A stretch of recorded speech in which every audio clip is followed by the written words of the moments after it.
We've reached October and it's time for Here and There. Izzy Getzov is with us for a lively visit about the Conway Symphony Orchestra. Artsfest is coming up. Austin Duvall is here to share details. Our friend Richard Plotkin is here to talk about the Conway Kiwanis Club Bookcase project as it comes back around. Treci, Buchanan and Krista Quinn have details on the Arbor Day celebration. That's coming the first weekend in November. Stefanie Brazile is here. She takes us inside the latest issue of 501 Life magazine. And finally, Mason Choate with 5 Sports catches up with former Wampus Cat Reed Hughes. Here and There starts now on Conway Corps.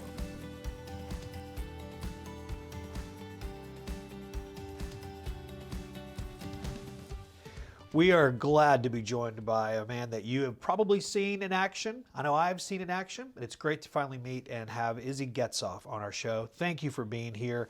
When I'm looking at the titles for folks that are going to be on the show, Professor of Music, Director of Orchestras at UCA, the Music Director of the Conway Symphony Orchestra, and I'm sure there are more, but that's 2 pretty big ones to be over here in our city. So thank you for what you do there, and thank you for being here today. You're very welcome. Those 2 titles are plenty to fill a plate, and I have a few more that I won't bore you with, but my life is exciting in Conway. I imagine. How long have you been in Conway and then in these roles? This is my 20th season with the Conway Symphony Orchestra. Okay. So I'm very excited about that, and the 40th anniversary season of the symphony. I was going to say, so half of its life you have been in that role. So soon it's going to be half plus 1, and it's like, you break it, you buy it kind of thing. So let's talk about this 40th season. It will be something that you celebrate throughout the year, the season itself, but October 27th is a big day. It's 40 and flourishing, and it's at the beautiful new Wingate Center. We're so lucky to have UCA supporting all of this in the background, and they built this beautiful hall in Wingate. And if you haven't been in there, you have to come to our opening concert on October 27th and hear all the music there, including a brand new piece by composer Paul Dickinson entitled Roundabouts. Okay. And so that's right. Really? It's a Conway special. So I would like to tell you more about the piece, but quite honestly, the ink is drying on it right now. Okay. So you'll just have to come and hear how it sounds. That's perfect. And then, of course, we have our Christmas concert in early December on a Saturday night with big choruses from UCA and soloists. That's in Reynolds. We're so fortunate to still have Reynolds Hall as well as Wingate Hall. And then we'll be in March, we're doing a chamber orchestra, a 45-piece orchestra in Wingate, and we finish off things with a bang in Wingate in April with Neil Ruttman playing the Tchaikovsky Piano Concerto. Okay. So, the symphony, a symphony like this in a city our size, help me understand that. Is that something that is unique to Conway? Do most 70,000 population cities have a symphony on this level? no. Okay, they that don't. was what I expected the answer to be. And vision of Conway people, because what we've done is taken all the resources of this community, which in themselves might only sort of get us 70-80% of the way, but we've pooled them together, and now we're like 500% of what you need to succeed. So what that is that, of course, UCA is sort of at our core, and the fact that there's this partnership with the pre-professional collegiate student musicians at UCA, I'm pretty safe and I feel pretty confident in saying we're the best music department in the state of Arkansas. And so we have all those talented students, and I've built relationships with professional musicians throughout Central Arkansas. And so we bring those folks in and we team them up, and it's it's a little bit of a mentor relationship too. It's a place where these young professionals meet the experienced professionals. Like I like to say, you have somebody playing Beethoven's Fifth Symphony for the first time sitting next to somebody who's played it for the 100th time. And not only does the person who's the first time learn something, but the person who's playing it for the 100th time says, oh yeah, I remember what it was like when this was, in the freshness and the enthusiasm. So those 2 elements of the experience and the energy sort of rub off each other, and it makes magic happen. And it's why you get to a 40th year. And why a 40th will be a 50th and a 50th a 60th is because of that mentor relationship. Yes, I love that. For sure. And there are so many people behind the scenes. The board of directors is just on fire. And so many people are energized about the idea of having this orchestra in Conway to be able to provide art entertainment, something to do on a weekend evening. Yes. The fact that, and it's not only performances, we have educational opportunities. We take our musicians to Art Walk and all sorts of places all over town. So, if, by the way, if you need musicians, give me a call. I can hook you up. I got you. You're the guy to call for sure.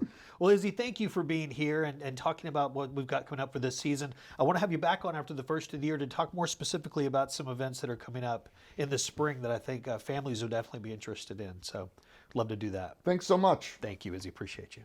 Hello Conway, this is Jeff Brooks of Brooks Fine Jewelry. Throughout the year, with all the new customs that have come in, we've found out that it's a lot easier to work with the customers on the weekend, to sit with people individually without all the traffic coming in and without all the interruptions. So we've decided to do appointments only on Saturday. Give Jack and Ryan a call and come on down to Brooks Fine Jewelry and let's get you a piece of jewelry made. This is a great time of year to have a design made. Brooks Fine Jewelry, your jewelry makers in downtown Conway. Come on down and see what my papa can make.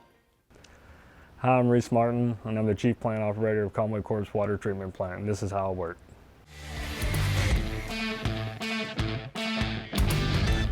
A typical workday for me is coming in and talking with the previous shift workers and finding out if there was any problems and attending to those problems if need be.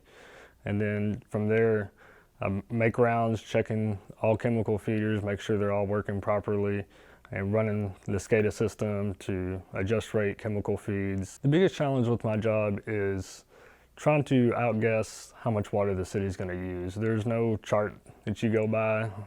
Every time of the year, there's more water, less water used. To help alleviate those problems, we use a program called SCADA, and it collects a history of data that we go back through and follow the trends.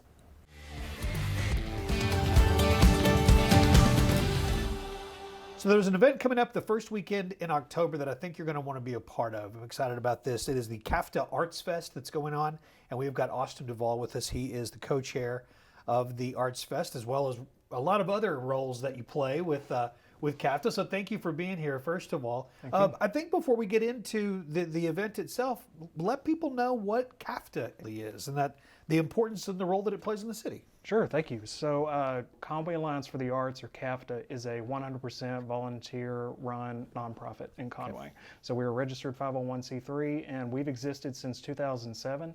And we like to bring people together through annual events that we have, like Artsfest and also Arts Awards that we have in the spring, and just let people know that Conway is a place where the arts are valued and that their contributions to art are prioritized. And you see it throughout the city. Obviously, you can think about murals, you can think about public displays of art, you can think about what happens on each of the college campuses and the high school campuses. I mean, arts really is an important part of our city, and they need an organizational body that kind of helps support that, which you guys obviously do. Yeah.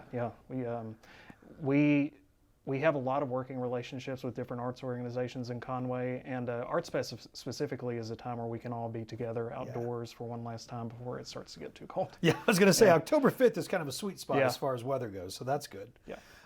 So let's talk about that event. It'll be outside at Fifth Avenue Park. Yes. Let people know exactly where that is if they're not sure.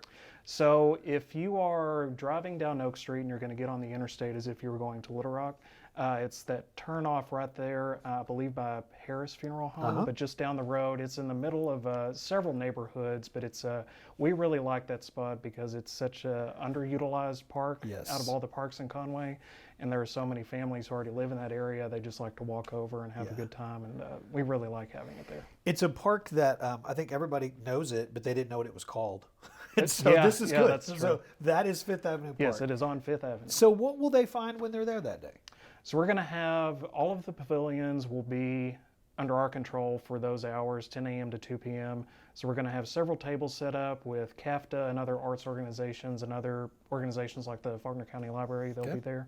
But we'll have different activities for people to do. We have a lot of different arts activities that kids can do.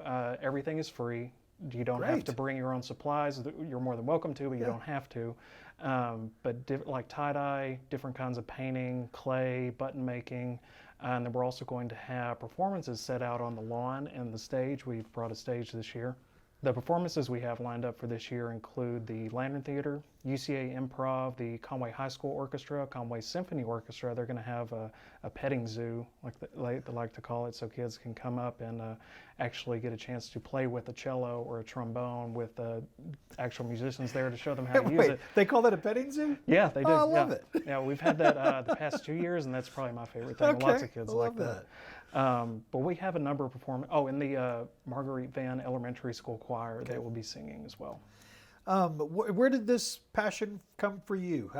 Tell me a little bit of your story. How did you become interested in the arts? Yeah, so I actually grew up in Morrilton, but I grew up taking music lessons at UCA every Wednesday for probably 10 years. Really? My mother was also a piano teacher at UCA for a good long while. Conway was a place that I was in every week, and it became a place where, music was a big part of my life. I took piano lessons, violin lessons, fiddle lessons. I also went to UCA. I was in band my first year, and so music and Conway kind of go hand in hand for me. Yeah. Well, and I think that you're seeing that spread to all the arts, and Conway going hand in hand. And I love it. I love what's becoming of our city and the way that all areas of the arts are being embraced. How can people find out more information? What else do we need to know about the organization or about the event that we haven't touched on yet? So people can go to conwayarts.org. That's conwayarts.org. We have a page set up with all the information about Artsfest on there, as well as Arts Awards, which is our spring event. People can go there to learn more about it. There's a sign-up form if you'd like to volunteer. We also give a shout out to our sponsors. So I didn't mention that Conway Kiwanis, one of our corporate sponsors this year, they'll be providing free food and drink throughout the whole event. So we thank them for that. We also have Big Papa Bubble, First Security Bank, the Children's Clinic of Conway and Greenbrier, and iProv as corporate sponsors this year. So we're very thankful for their contribution. This event has always been free, but it's because of sponsors like that make it free. What about the spring event? Can you tell us a little bit about the arts or the awards? So what we do is for about a month or so, we'll take in nominations from anybody who lives, works, plays, lives art in Conway. Yeah. So, and there's different categories. We have, I believe it's K through 3, 4 through 6, 7 through 12, and then collegiate. And then we also have outstanding arts educator, our CAFTA advocates for the arts. So different categories are accepted, and also different mediums. It doesn't just have to be what we consider traditional art, like painting or drawing. It can be poetry. We had a poetry winner last year and a songwriter winner the year before. So any kind of art is accepted, but and then we've had it at the Max event venue downtown 1 year, and then last year we had it at the Red Curtain Theater. It's a night to acknowledge those who were nominated and the winners, in just a nice, fun way.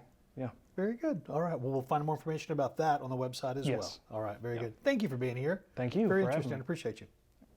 At Brooks Fine Jewelry, you can do more than just browse for jewelry. You can create it. Come talk to our award-winning design team and diamond specialist today. I like saving people money where I can. I like giving them service that's second to none. I personally like the custom approach, and I like being able to walk people through the whole process myself. I would much rather build that groove, have it to where you just know it's right. Let's make it a fun experience, something that you're going to remember. Brooks Fine Jewelry, your jewelry makers in downtown Conway.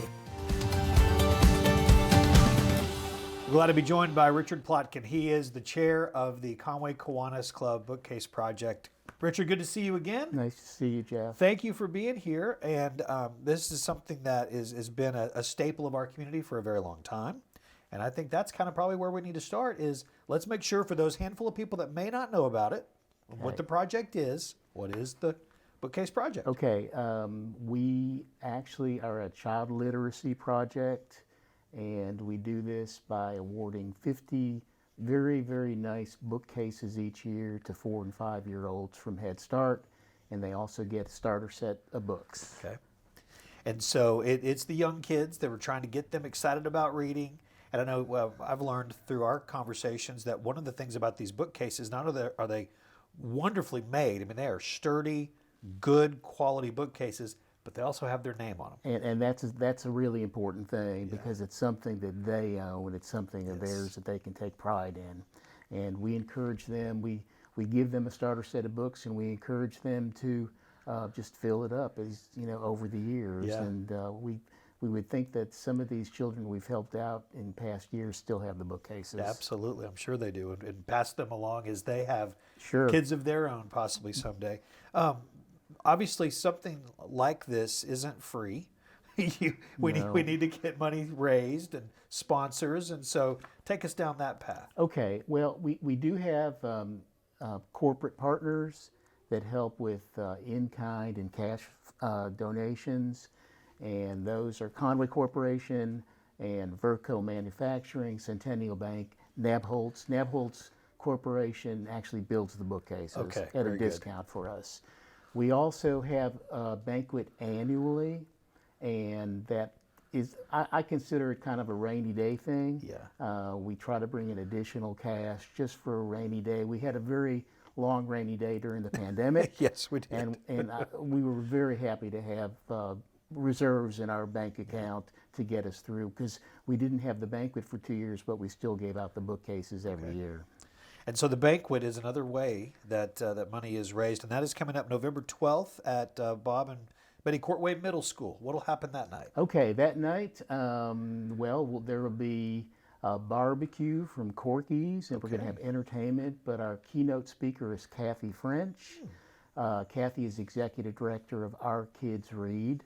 And what Our Kids Read does, and they do serve Faulkner County. Our Kids Read uses volunteer tutors to get at-risk children up to grade level reading by 3rd grade. Okay.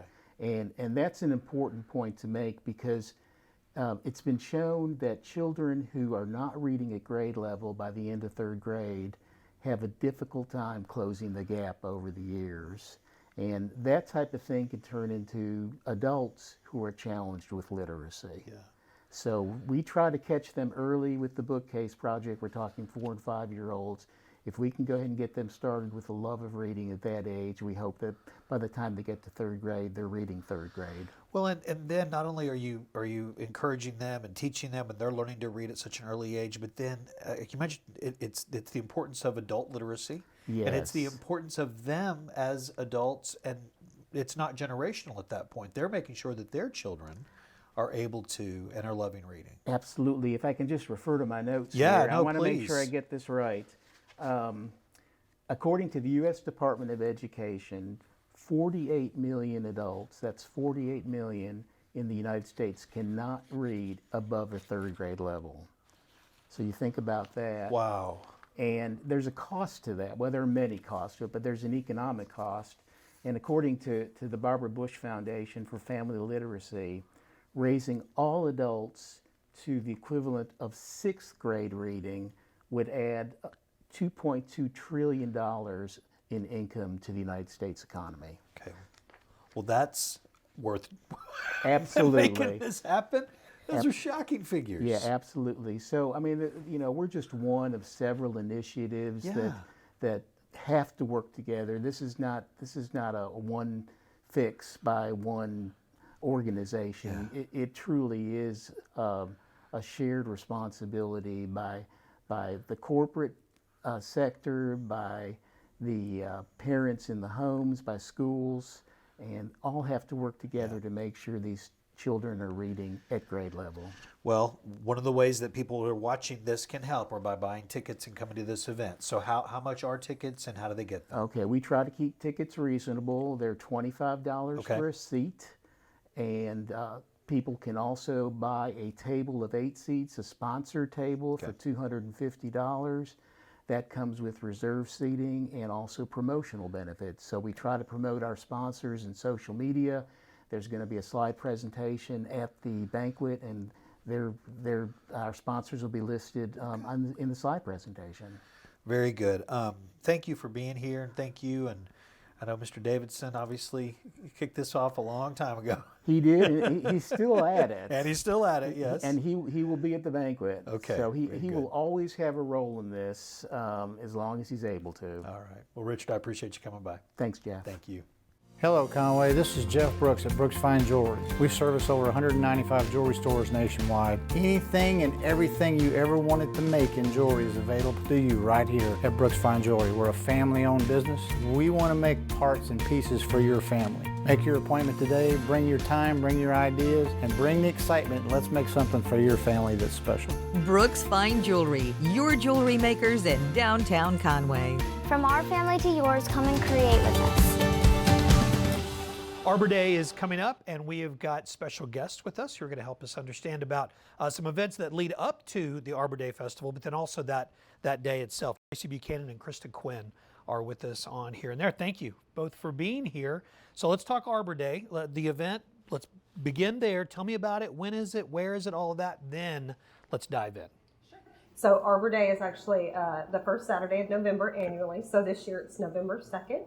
It is in Laurel Park, and it starts at 11 a.m. and will end at 1 p.m. Okay. This year we do have an additional event, so if people wanted to come out a little bit early, we're going to have yoga under the trees from 10 a.m. to 11 a.m. while the rest of us are setting up and getting ready for the event. But then at the event, we start the day off with a traditional program. It's Arbor Day celebration. It's our 19th year to have an annual Arbor Day celebration. Okay. And so we started off with a small program. We will have the Scout troops there with us. We have someone come out and do the proclamation for the day. We will have the Band Voices Choir do a little bit of a song for us. And then the remainder of the day, it's just kind of free strolling, free roaming. We have educational exhibits, very interactive activities for kids of all ages. Yeah. Great information. We'll have drumming under the trees, so there's music all day long as well. We have free food and activities. Well, that was where I was going next. People love food, and they love free food more than they love food, and so that's a good draw. Krista, you're with the Faulkner County Extension Agency. Tell me about why an event like this is important. Right. So the whole reason that we have Arbor Day here in Conway is to celebrate the trees that we have in our community and the benefits that they provide. And so trees, provide immense benefits from, cleaning pollutants from our air and water, providing shade, making our green spaces enjoyable. And so the Conway Tree Board wants to celebrate that. We want to get the community involved in that, and that is why we do this event. It's also a requirement for us to be a Tree City USA, which Conway is a Tree City USA, and we have been for almost 19 years. We're working on our 19th year right now. So what comes from that? Just it's a recognition that we take things like this seriously? That's correct. It's just a recognition program. Yeah. It shows that our community is taking steps to manage our trees appropriately, and so there are several different things that we have to do. Where are some places that, and there may not be an answer to this question, so if there's not, that's fine. Where are places in our city that we need trees, other than maybe everywhere? I mean, are there some gaps that we need to be filling in? So absolutely, and we're actually working we recently applied for a grant that would help us identify better those neighborhoods that need trees. Yeah. But for the most part, you can kind of look at an aerial photo and you can tell where we have trees and where we don't have trees. We're also looking at we want to develop kind of a goal for how many trees and how much tree coverage we should have in our community. So those are things that we are looking at. And as you said, you can drive around and you can kind of tell where we need trees. Yeah. But again, going back to all the benefits that trees provide, you can tell a difference in a neighborhood that doesn't have trees just in the temperature in July and August compared to a neighborhood where we do have trees. Yes, our home faces west.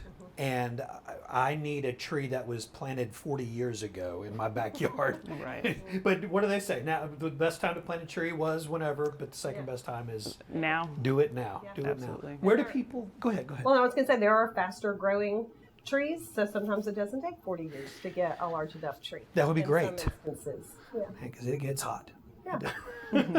What kind of trees are native to here? Like, what would be something that? So we have, lots and lots of trees native to Arkansas. Yeah. We're basically a forested state. So we've got, over 20 different native oaks. We've got native maples, black gums, ironwood. Can you spot them? I mean, you probably can, right? I mean, you're a professional. Yeah, so I'm pretty good at tree ID. Certainly I get stumped every now and then. But we are also going to be giving away trees at our event. Okay.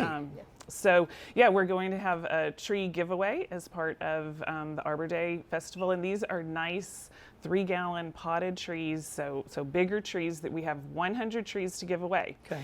It's a little different, though. You can't just show up at Arbor Day and say you want a tree. You need to reserve your tree in advance. Okay. And they will be reserved and given away on a first to reserve them basis.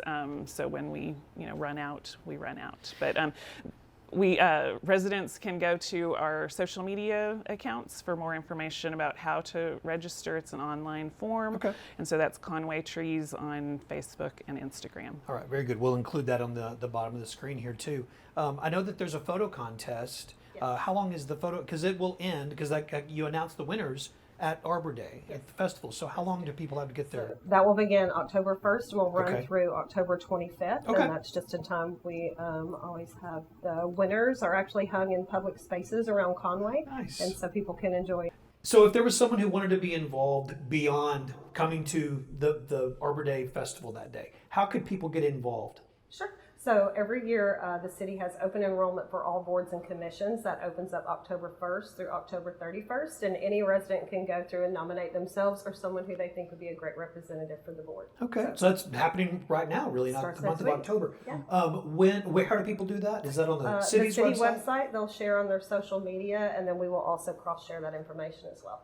Well, thank you for the work that you both do. It's something that I would imagine that gets lost on a lot of people, that there is a board, there is an agency that's making sure that we are at Tree City USA and the other recognitions. So thank you both. I appreciate you coming by. Hello, Conway. This is Jeff Brooks at Brooks Fine Jewelry. We've noticed throughout the past year, custom jobs seem to start with the advent of the new items on the East Coast and the West Coast and work their way into Conway. Why not come down to Conway today? Let's start some new fads with some of the new metals, like the 24-karat items that we've made for so many people throughout the country. So if there's any design that you'd like to see in 24-karat, please come see our custom designers today, and we'd be happy to make one for you. Brooks Fine Jewelry, your jewelry makers in downtown Conway.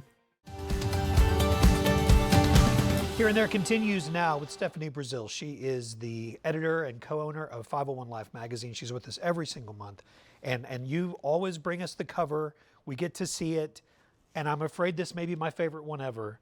I love that good boy that's on the cover. Tell me about these pets that we see, these dogs that we see from Arkansas Children's Hospital. We were so excited to do this story in our health and wellness issue because these dogs, there's 20 of them in the TAILS program, TAILS program, obviously, at Arkansas Children's. They've been there 23 years, but there's 20 dogs actively in that program now, and they bring joy and love and just a taste of home to patients, to parents, and to staff there.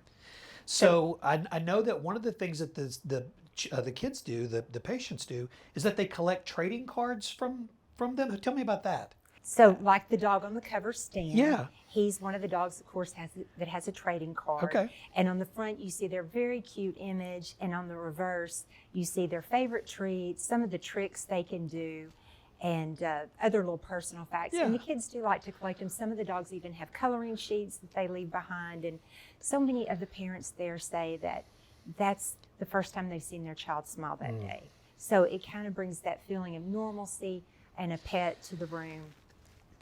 Also in the health and wellness issue is a story about a local counselor that helps us reduce stress. What can we do to reduce stress? I think anyone at any age needs to read this article. Yes. And Treci Pack, he's a PhD, a licensed professional counselor.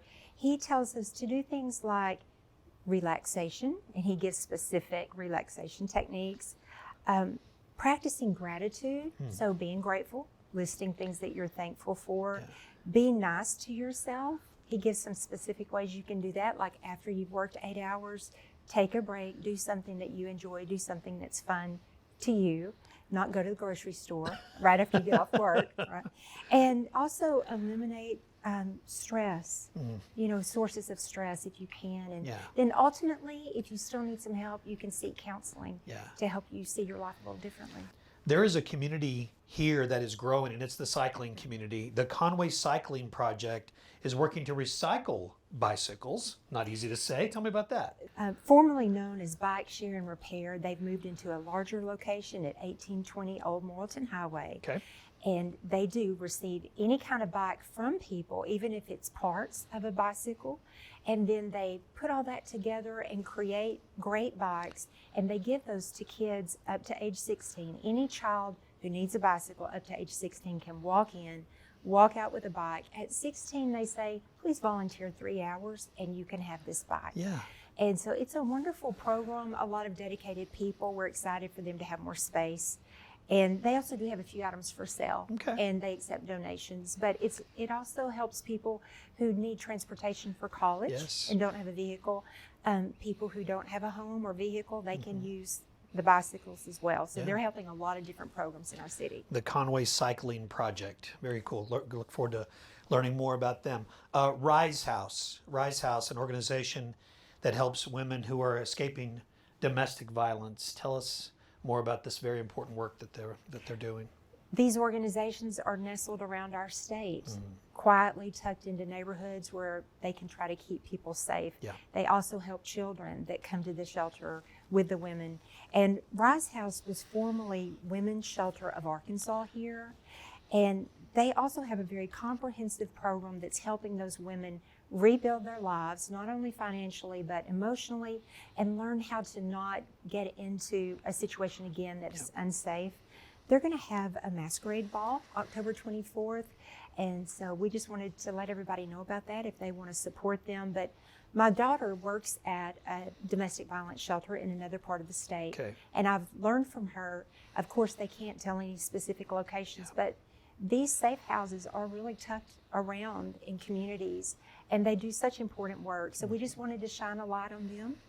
There is an activity that is taking over, pickleball. People love this game, love this sport, and you've got a feature on a couple that's playing every single week. And how'd that get started for them? Yes, Carl and Melanie Linzer here of Conway. They play every week with a couple that I would guess is 20 years younger than them. That is a really cool thing about pickleball, because it will allow even like a grandparent to play with a child. It is a phenomenon. I have not tried it. I haven't either. No, I haven't tried it yet. Well, Carl tells us all the basics. You don't need much to get started. Just a good pair of shoes and a paddle, which are usually about $35. You can get it at your local big box store or at a specialty store. The balls are $1 to $3. And so then you just have to find a court. You can find courts all around our city, or you can convert a tennis court into a pickleball court. So he tells you how to do it. Visit usapickleball.org for all of the special instructions. So Lori Ross is someone who I think a lot of people in our community know, but I don't know that everyone knows her story over the last 4 years. She was in a very serious bicycle accident. Tell us about that and her recovery since. She was at German Lane, where it connects with Dave Ward. She was hit by a truck pulling a trailer, and that double axle trailer ran over her midsection and injured 3 vertebrae and broke her ankle. And miraculously, she did not require surgery, but did have to live in a brace that went from about here to here for 3.5 months. I think, reading this story and you see her courage, her determination. She was back on a bicycle at 4 months. Oh, goodness. And she's back to riding these, like 100-mile races, these, really long races. So she talks about how it changed her outlook.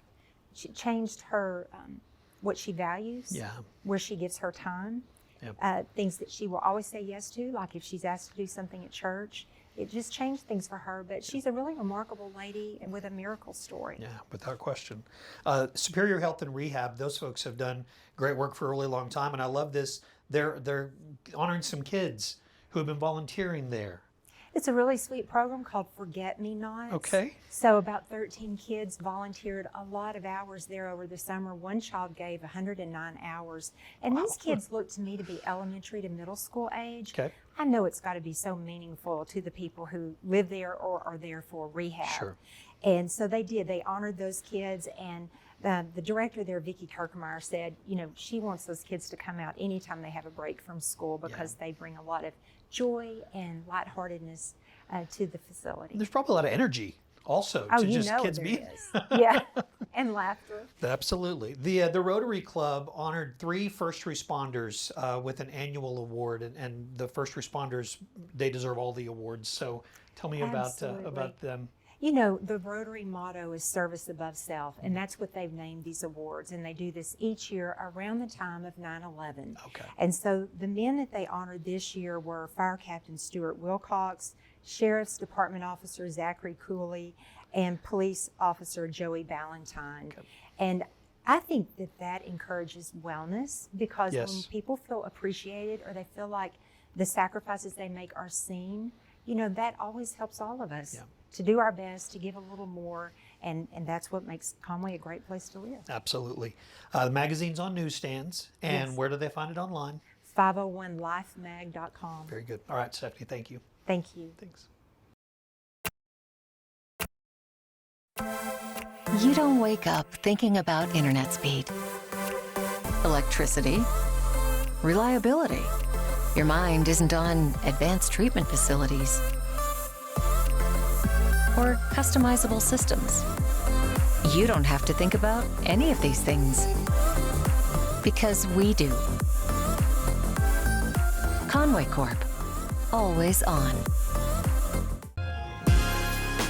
Welcome back to Conway Corp Channel 5. Mason Choate here with you. We continue our series, Where Are They Now? Looking at former Wampus Cats playing college football right now. And up next, we got redshirt junior Auburn long snapper Reed Hughes, class of 2020, Conway.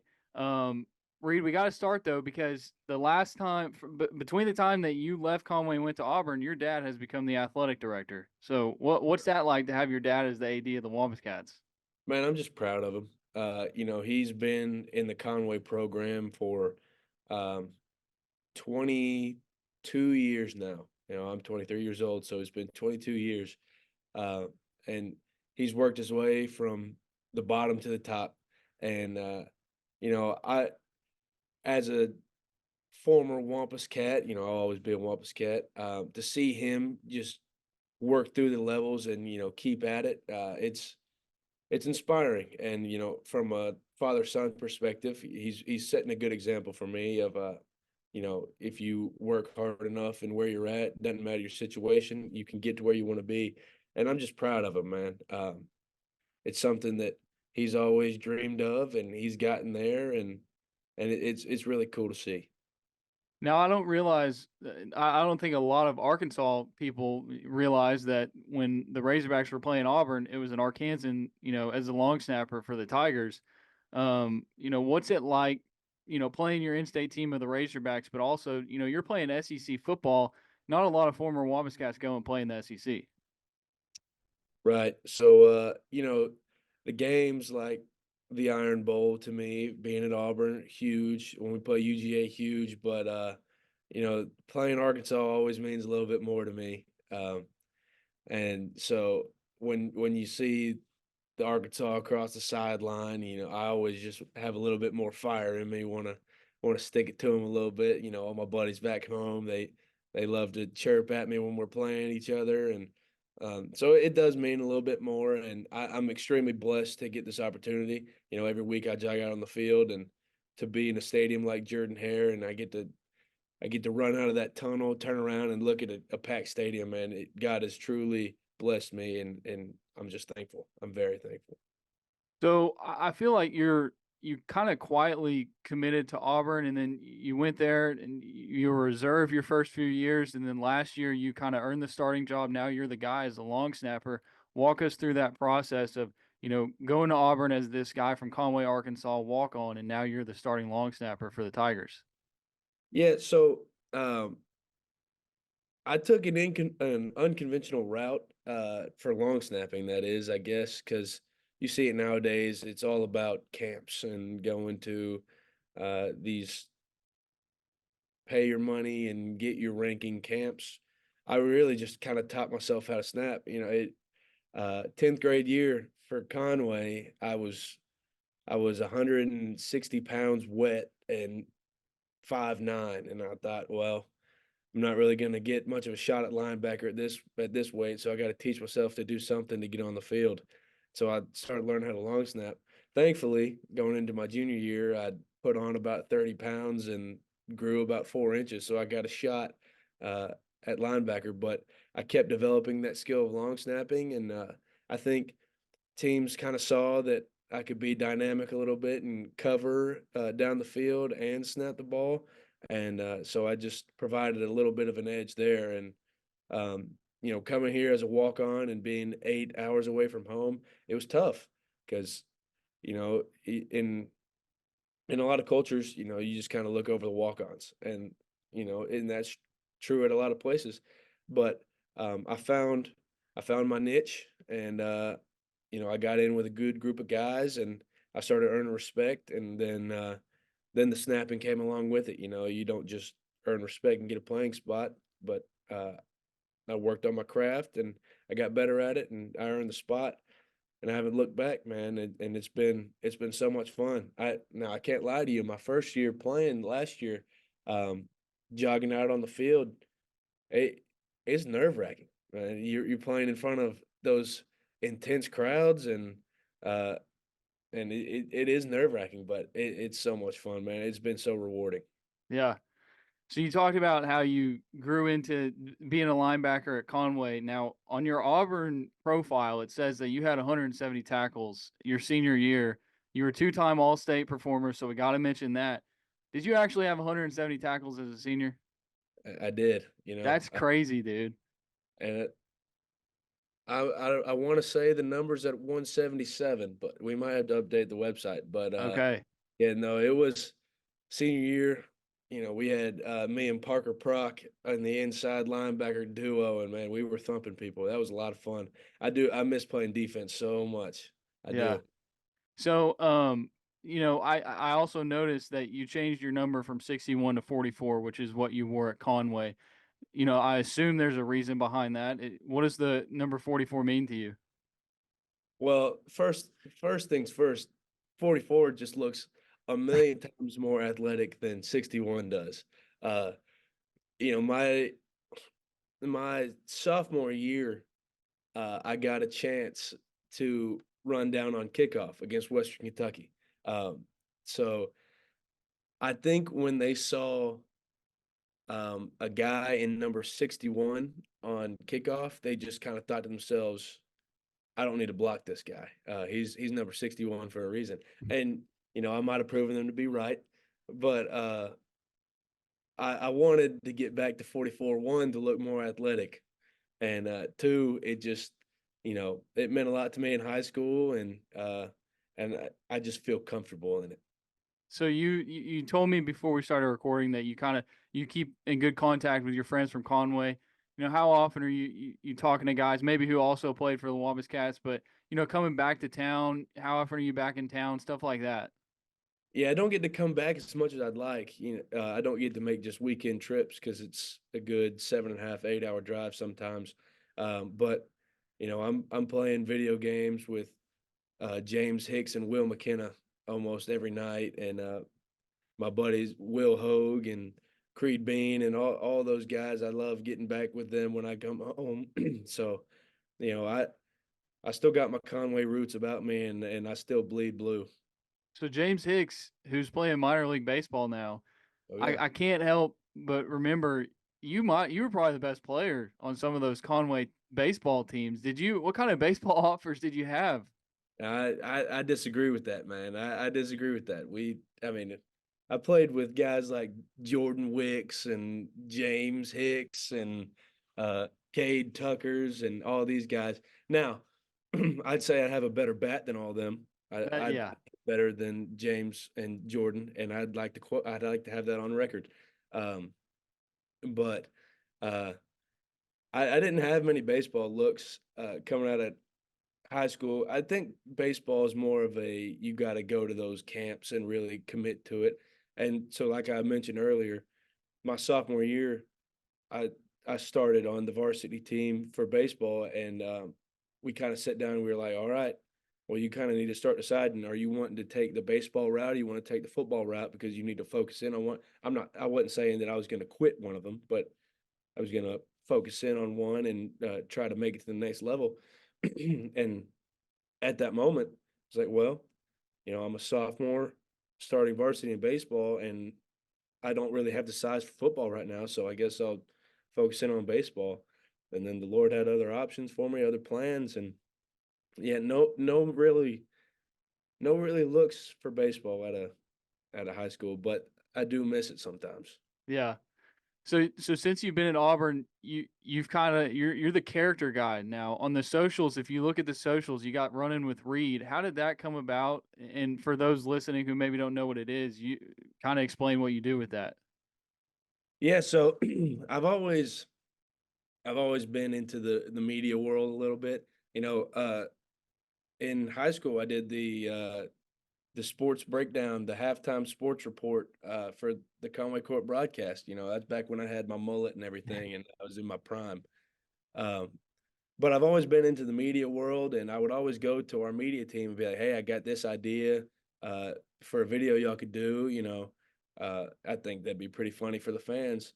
And one day they reached out and were like, hey, we have this idea. We're going to give you a microphone and you're going to run around and you're just going to be yourself. I was like, perfect. I mean, I'm all in on that. And then Running with Reed was born. And so really what I do is get a microphone, they hit record, and then I just run around and be an idiot. And that's my specialty. Just try to make the players laugh, try to make the fans laugh. And it is a lot of fun, and it's opened a lot of doors for me. I've got some good connections from it, and it has helped me out. That's one thing that Auburn has been great for me, is connections and building new networks and providing avenues for me through these opportunities like Running with Reed. So what is life after football going to look like for you? I mean, are you looking at, trying to go to the NFL, or what's your degree? What does that all look like for you? So I graduated last August with a journalism degree, and then I'm in the master's program right now for communications. And so I would love in some capacity to work on TV and be a broadcaster of some sort. And if not that, then I've looked into becoming like a special teams coordinator or like an analyst for special teams right out of football, just to stay around the sport, really. The NFL is obviously, I think that's everyone's dream when they come to college. And if that opportunity presents itself, then of course I jump all over it. But I am a realist, first off, and I know that the NFL only needs 32 guys to long snap. There's not really much demand for them, and there's really not a shortage of them either. So if that opportunity were to present itself, then I'd be all over it. But I'm not putting all my chickens in that basket. You know what I mean? Yeah. Hey, speaking of chicken, man, my last question has to be about the Nashville hot chicken contest that you won at the Music City Bowl. Is that like your biggest accomplishment? You know what? And sadly, it is. Sadly, that's the biggest accomplishment thus far. But I was up against my own team and Maryland, and they're big linemen up there, and I was slamming more hot chicken than they were. So that was a pretty big accomplishment for me. I got the belt, I got the trophy, and they said before that game, before we ate the chicken, they're like, every team that has won the hot chicken eating contest has won the game. And so I was like, all right, time to lock in and put on for the team, because we're going to win this game. Now, that stat has now been changed, but I won the contest. You did your part. I did my part. I did my part. Well, Reed Hughes, former Conway linebacker, current Auburn long snapper, class of 2020. Thanks, man. And we wish you best of luck as you continue going on in the future. I appreciate y'all. Future. I appreciate y'all having me on, man. Go Cats.